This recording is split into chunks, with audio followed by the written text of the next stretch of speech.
All right, well, welcome back to Introduction to Sociology in my episodes discussing sociology.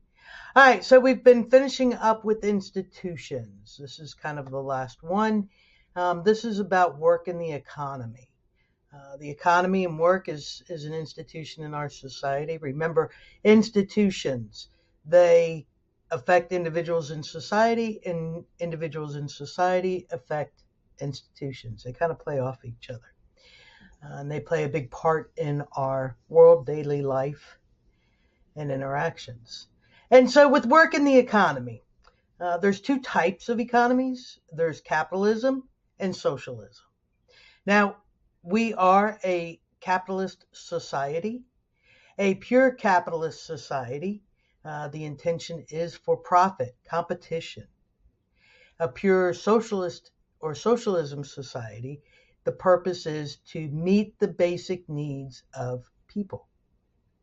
Now, although we are a capitalist society, we are not a pure capitalist society in the United States. If this was a pure capitalist society, we would not have public schools.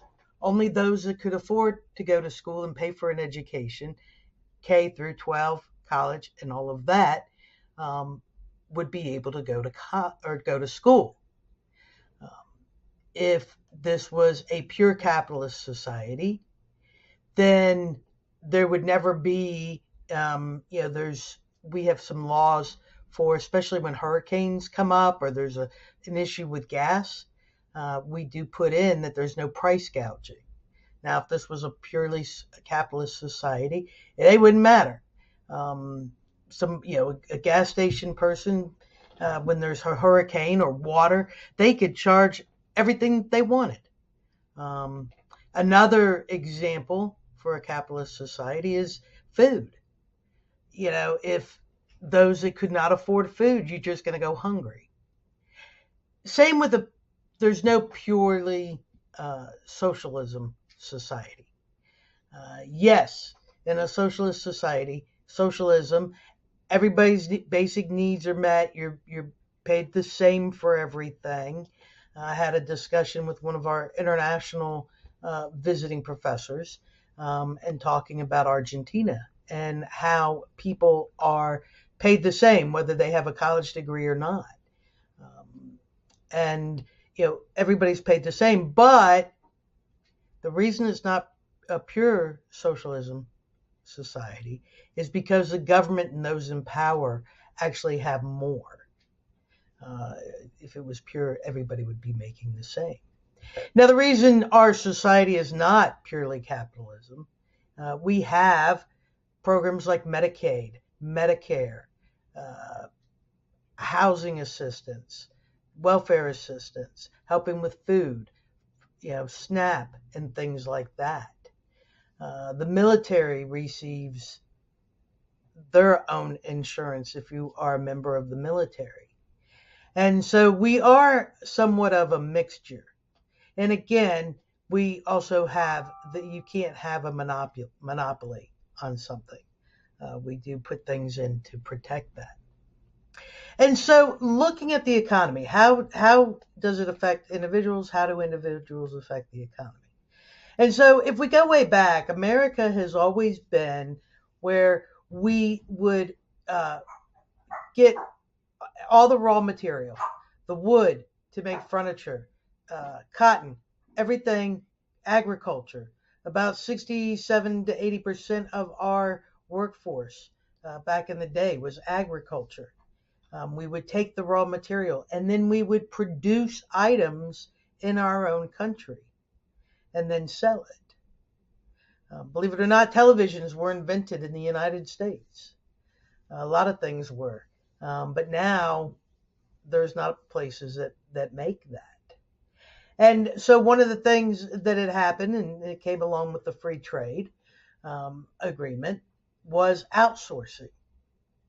I have mentioned in social class the structure of structural mobility, where because of maybe there was a factory or a furniture factory or things like that that were in place, people, most of the community were in middle class, making good money.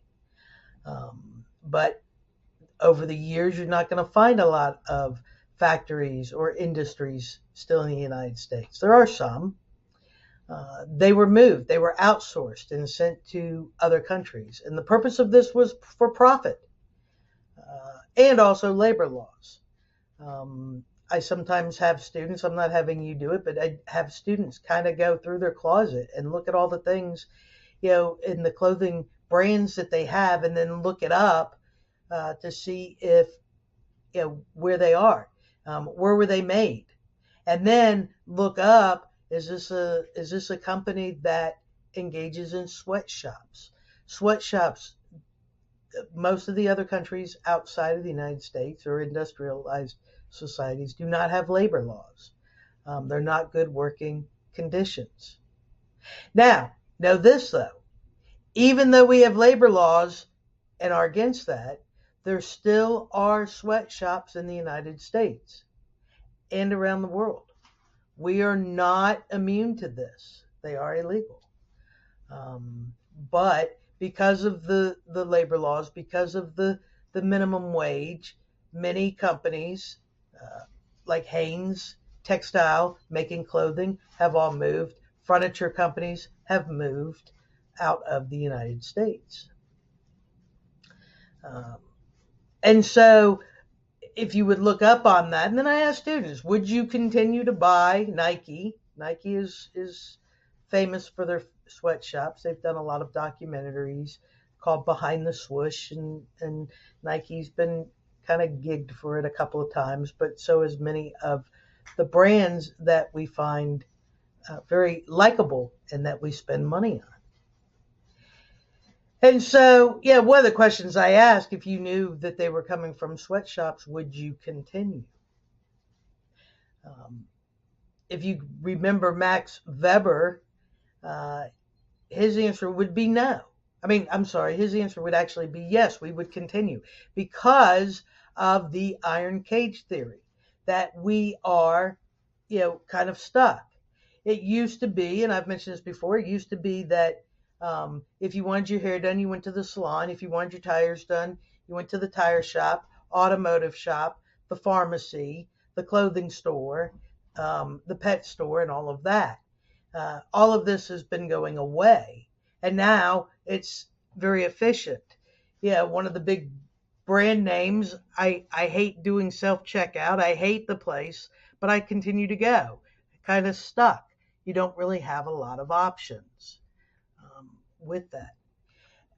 Now, coming into after a lot of the factories have gone, much of the work, we no longer produce the raw materials, and we no longer take that raw material and put them into production. We just bring a lot of things in and sell it. And since then, many of the jobs now, the labor force has turned into more of either knowledge or service field. The knowledge is, these are the jobs where you need a college degree, a credentialing, more education, specific knowledge to work them. These are computers. These are accountants, upper management. Service work is more retail. You're selling the clothes, selling things, providing a service. An example of service work would be maybe a massage therapist, a retail person, a wait staff, a waitress, or a waiter. And so we've kind of filled our labor force with that. Now, one of the things that's also happening is this is called the information age. We left the Industrial Revolution, now we're into the information age. And so these are the labor forces that we have now. Some of the ways that individuals affect the economy and the institution of economy and work. The minimum wage has been at, I think we're now up to 750. But the minimum wage, what employers have to pay their employees, is 750.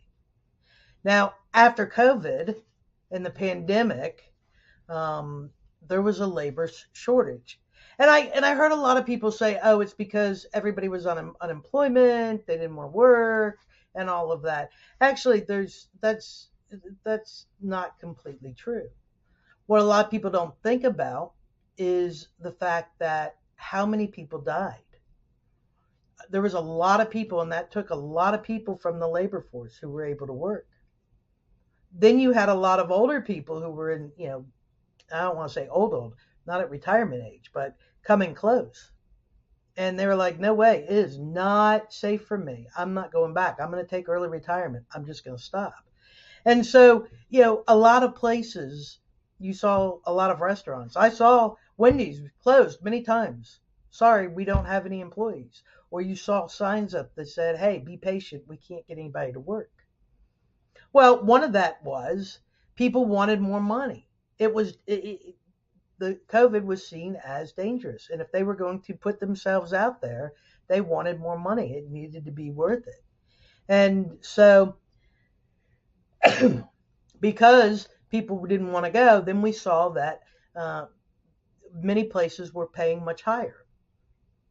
Before COVID, I know that the gas station, the convenience store that I was managing in between my leaving my 28-year professional and kind of coming into teaching, um, they were paying employees $8.25, $8.50 to start off with. Now, many places are having to come up with $12, $13, $14 an hour. There's that effect. But now, then what happened? Inflation happened. Then they started charging more for things. So we're kind of back to, you know, where we were. We didn't do it in a gradual way. Look at California. They implemented the $20 an hour um, wage, mandatory wage for fast food restaurants. Many have uh, shut their doors and said we can't afford it. They're running a special of uh, 20 chicken nuggets and two drinks and two hamburgers, I think, for like $25. People aren't going. And many people are now saying we'd much rather take back. Don't go with the $20. Bring us back. Because I'd much rather work than be out of work.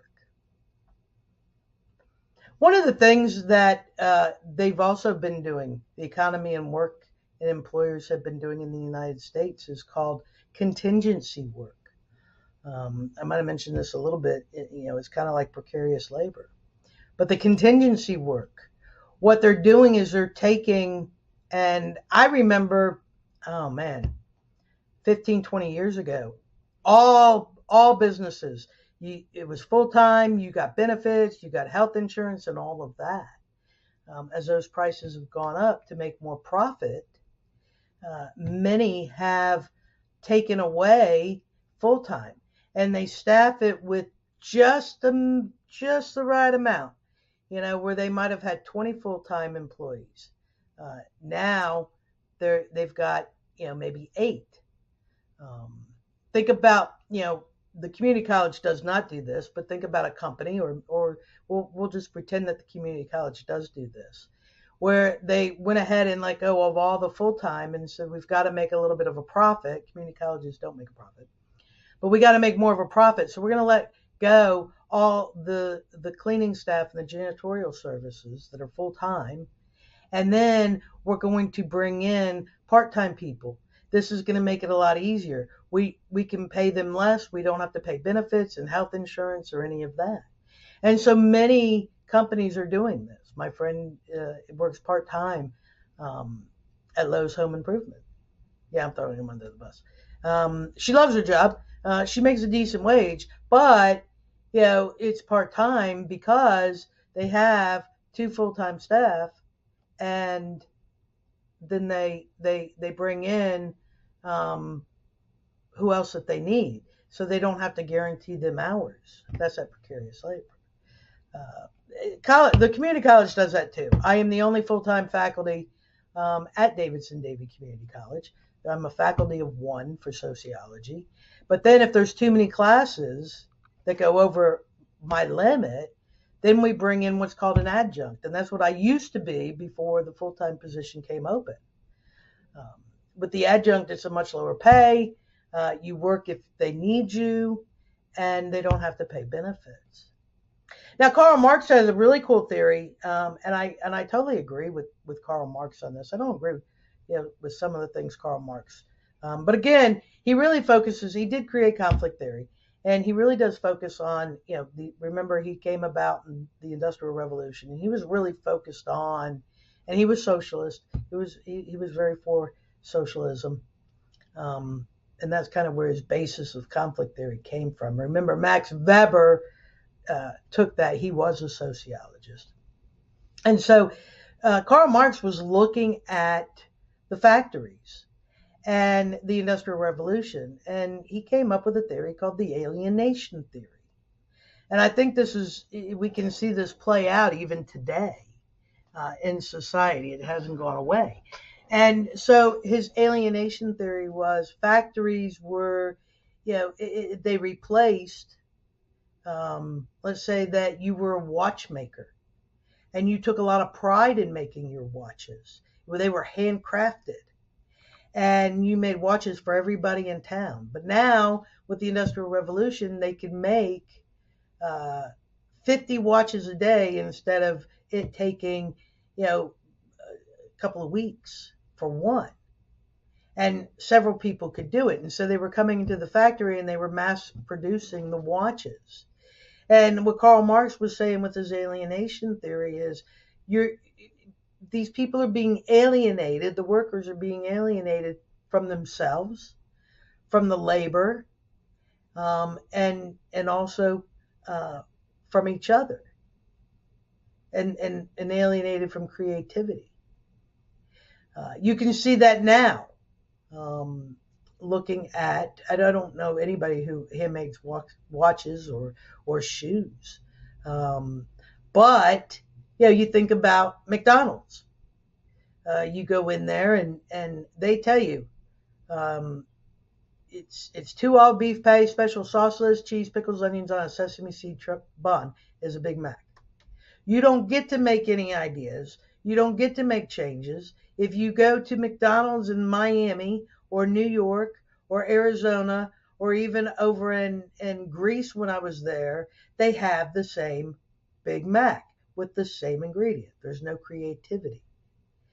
Alienation from self. You don't have the pride that it takes. You only see part of what's coming together. That's alienation from labor. If you're working in the watch factory, your job is to put the little hands into that little case. That's it. You don't see the end product. There's no pride to that. That's going with self. And then alienation from others is because we're competing for those same jobs. We're not working together.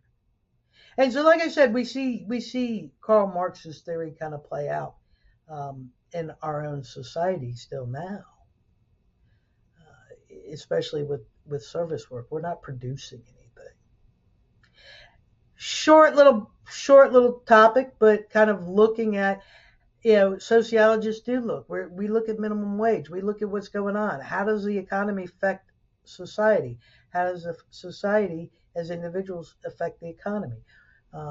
What are some patterns? What are some phenomena happening? Like I said, one of the biggest phenomena that was happening was the labor shortage, and doing a lot of research on really what is going on with that.